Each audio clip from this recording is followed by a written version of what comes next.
And during that time, one of the fellows who was a commander in the Navy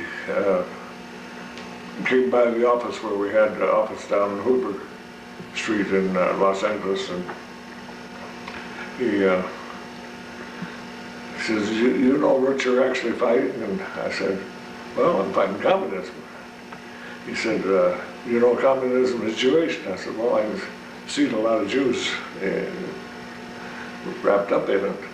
He laid out some papers for me, and it was the Truth at Last, not the Truth at Last, but Common Sense from Connie McGinley, who was a publisher back in New Jersey. Connie McGinley had a paper, and he had all these Jews in the Roosevelt administration. And he says, that's what you went overseas to fight for. And I said, for what? And he says, for the Soviet Union. And that started me. He said, by the way, he says, if you want to go to a church, he said, I want you to meet Dr. Wesley Swift. And I said, well, I'm through with churches. I've been to a couple of dozen of them. None of them preach anything that makes any sense to me and doesn't do anything for my patriotism or anything else. He said, this was different. So he made me promise. So I went over there to listen to Dr. Swift. And I come home, I was euphoric. Every word he spoke, it seemed like it turned on more lights. And pretty soon, I was just absolutely out of my mind with joy. And from that time on, this was 1960, I stayed with Dr. Swift until he passed away in 1971. He had a magnificent library, and he really taught the truth. From then on, I became part of him, and he ordained me into the Church of Jesus Christ. So it's kind of a long story, but it was a long fight. So we can deduce from all that you've said so far that the Aryan peoples of the world are descendants of the white Adamic race. Is that a fair statement? Well, that's what turned the lights on for me. When I found out that there were 12 tribes of Israel, the beginning of the Bible talks about them, and at the end of the Bible, the end, the last chapter, of course, we have the culmination of the story. So the Bible is actually, in one sense, a story. You know, most romance stories where they used to have movies made out of the villain, and you had the good guy, and they had the lady who was the one, the prize, and they'd be out on a ranch or something, and the bad guy would always be doing things to him, and the good guy would be fighting. And at the end, at the end of the story, they rode off the sunset together. Well, the Bible is sort of like that, in a sense. There was the good guys were placed here, and the bad guys were placed here. The Book of Job gives you an inkling of that when you look at the Book of Job. When Yahweh God asked Satan what he was doing here on earth, and he says, going to and fro on the earth. Well, true, that's what he does, isn't it? He goes to and fro on the earth, finding out who he can deceive to come over to his side. When Jesus was on top of the mountain, 40 days, Satan was trying to bribe him into one way or another, giving his power to Satan. And he'd give him all these cities, look at them, give them all, and people just worship me. That's the contest where we're in. I feel that incidentally, we're in that contest today, very closely coming to a conclusion. Yahweh God is, out of the millions of his race, which are of him, he's selecting those who cannot be bought. Job went through all kinds of trouble, physically as well as mentally, losing his family and his possessions, but yet he would not give in to worshiping Satan. He continued his faith in Yahweh God, and eventually he ended up with twice as much as he had before. That I believe we're going to be following the same track. We're going to see Job reenacted in our race. Many are called and few are chosen, said Jesus. So what he's doing, he's selecting out the elect for the kingdom of God. That's fantastic, Pastor. So we have the word Aryan tied very closely to Christianity. I think that's an important issue we need to address here. Well, Aryan means noble, and I believe that the chosen people that Yahweh God chose, he said, I've chosen you above all other people upon the face of the earth, in Deuteronomy 7. He also said the same thing in Deuteronomy 13, I think, that he says, of all the peoples on earth have I known, you only have I chosen. So you're a noble people. You're in the nobility. If God is king, then you're part of the nobility of his generation or race. So that's why we choose the word Aryan. Why does Aryan Nations have what appears to be a compound here, Pastor Butler? Well, it's 20 acres of ground. I originally had 50. I sold off 30 of it. I don't know why it's called a compound, other than the fact that we have buildings here. I understand, reading the papers, that Kennedy's compound in Hyannisport is called a compound. So too. I think the newspapers like to attach that name to it to give it a connotation of a fort or something like that.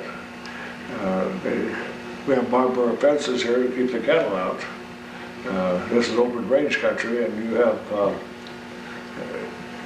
have the right to fence the cattle out, but you can't do anything else about it. The fact that they do roam around. I'd like to make a comment here, Pastor. It turns out that in North Idaho Panhandle area, I think you've passed this comment along, that more than 98% of North Idahoans are Aryan, Indo-European, white Adamic peoples. Right. I think that's an interesting statistic for this area.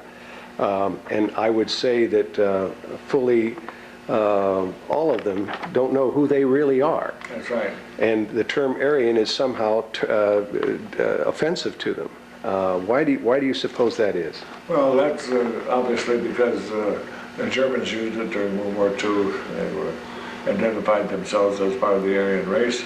Of course, all the propaganda, see, everything that we have, which we soak in by osmosis, is given to us through Jewish eyes.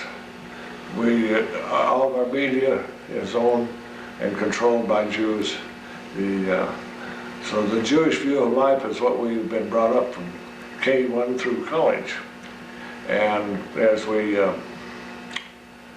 think about this thing, then everything, the book that we read, the comic books that we read as youngsters, all these things present one view of life. It doesn't present our view of life or the Aryan view of life.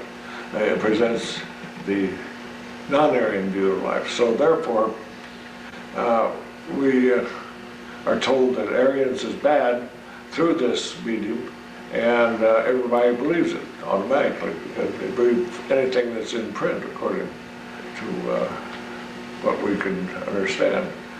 We have lost the ability to think for ourselves, and that's what you're supposed to learn to do in college, is to think for yourself. But most of the time we're indoctrinated instead of educated. I found that out. Why does Aryan Nations feel that America and the white peoples of America are threatened? Are what? Threatened. Well, I think we lost a war. I believe that we're told by the media that we won World War II. Militarily, yes, there was a victory for an army, but as far as the people were concerned, as far as our nation is concerned, we lost the war.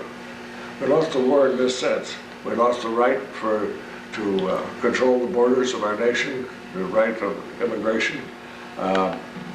We lost the right to educate our children the way we choose.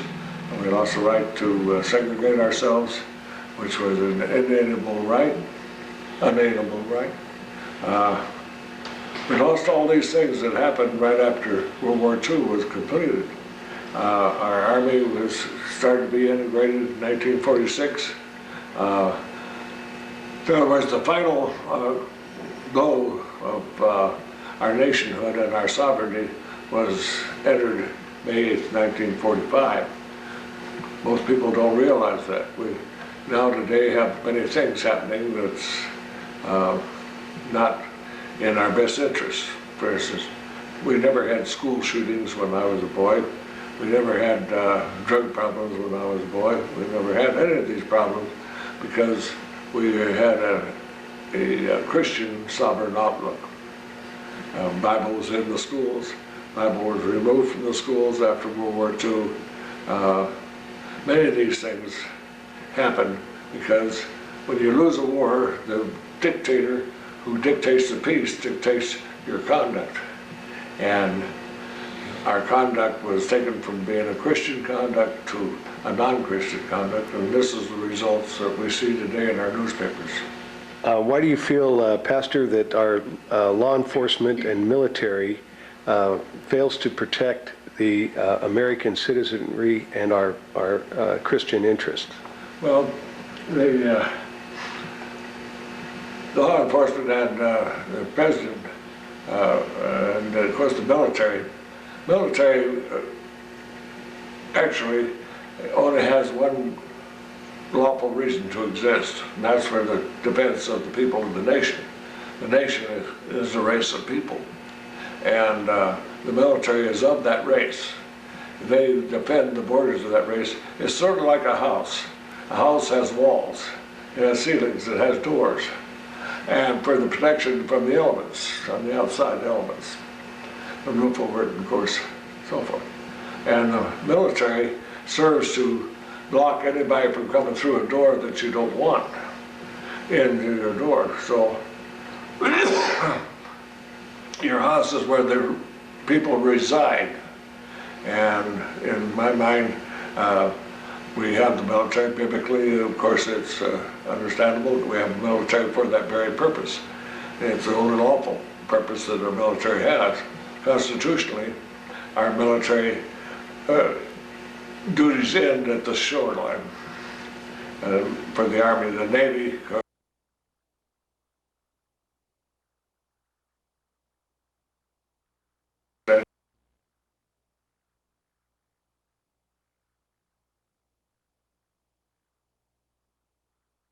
reside.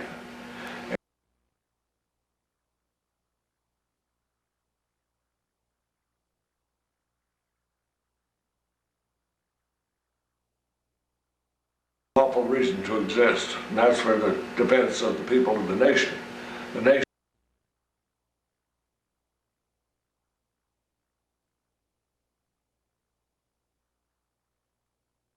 Law enforcement and military fails to